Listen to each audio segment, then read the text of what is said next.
welcome to the channel. Hope you're having a fantastic day. Today we're talking about another stock. I'm going to do a full technical analysis on the stock, which went up 59%, and there's a potential that it's still going to rise from the current state that the stock is at. Before I get into the full technical analysis, if you are new to the channel, please do subscribe to the channel. The objective of the channel is to find good stocks and maybe an early phase where we can put in our money and potentially make some money on that. So let's look at the company. The company we're talking about is DiDi Global. This is a China-based company.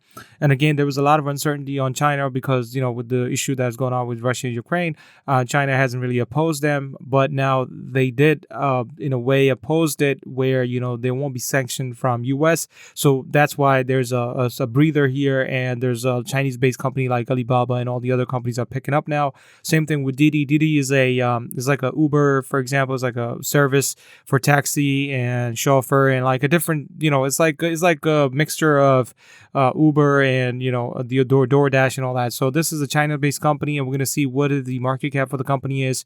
The market cap is 19.24 billion. This is a large company.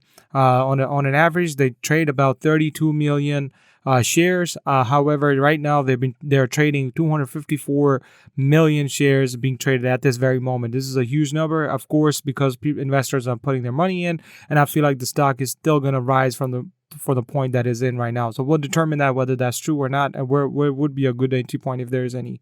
So let's talk about the institutional holdings for this. Institutionals are the big companies like all the investors, big firms like Morgan Stanley, Chase Bank, Vanguard, Fidelity, all these big companies, right? They have about 40%. They own 40% of the ownership, and they have increased their position by 145 million. They only sold about 36 million. Okay, that's a huge number right there. So even institutional banks are pretty much involved in this stock. Okay, so they feel like there's a growth here. The analyst from the institutional banks thinks that the lowest stock was going to get to is $6. The average is going to be around $6, and the high is going to be around $6. So they flat out said is $6 is what they see right now. Again, the company hasn't been around long. They started trading only. Let me go over to the chart real quick. So they only started trading, I believe, on June 30th, 2021.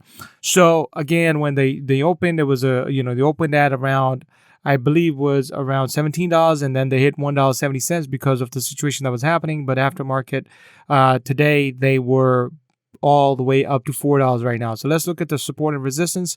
I have a resistance at $5.47, and I had a support at $3.73. Now this support, I'm not sure if it's going to hit that again or not, but there's a support here for $3.25. If it does go start rising, and if it hits that, if it start rising, it's going to hit that $5 mark. Right now is at $4. That's about $1 gain.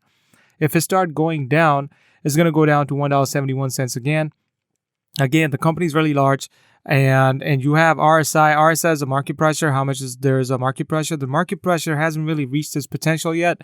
Anything above 70 indicates that the stock has been overbought. Anything below 30 means the stock is oversold. If you see right here, for example, on March 9th and March 11th, for example, you see the RSI is like 13, and the stock price all the way went down to $1.71. Right now, the stock price is at $4, but the RSI is still not at the 70. So I think there's a potential here, and I think the stock will keep rising until we hit that 70 mark, and maybe it'll go another few cents up for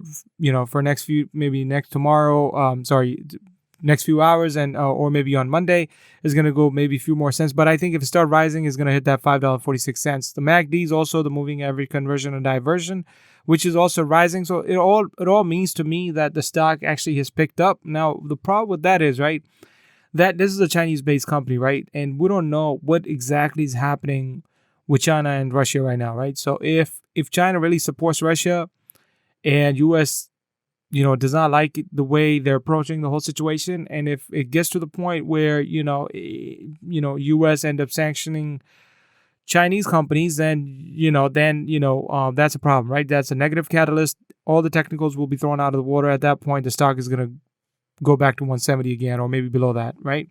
So you got to be cognizant of that fact that there is a little bit of uncertainty here in terms of the catalyst. Like, there's the situation that is going on with Russia and Ukraine, and China is really not being prominent about sanctioning Russia, which which they indicated that they don't support it, which is why they did indicate that 2 days ago that they don't really support Russia, how they're doing the war crimes and all that stuff. But again, I think this is a right now at this point, as it's more, to me, it's more of a get in, get out type of situation. If you're a swing trader, for example, you could potentially, I could get in right now, for example, and I'll wait till it reaches the 70 mark and stay there for a few hours or maybe a few days, and then I'll probably end up selling it. I wouldn't diamond hand it right now because of the uncertainty, because I have a feeling that it might come down again if China really does not come out the way US or Europe is supporting Ukraine. So I think that uncertainty is always going to be there right now. The support at $5.73, and of course, if it crosses that, the next resistance is going to be at $7. So you still have $2 gain after that if you're not really if you're uncertain. I'm going to pick up a few shares. And then see how it's going to be performing on Monday, and then if it's gives me enough leverage on me, then I'm probably going to sell it, and then wait for a good catalyst and really understand that okay, there's going to be definitely a upward trend on this DiDi Global. So this is my quick video. Hope you guys liked it. I'll bring you more videos on different stocks in timely fashion, so hopefully we can make some money. So I'll talk to you guys in the next video.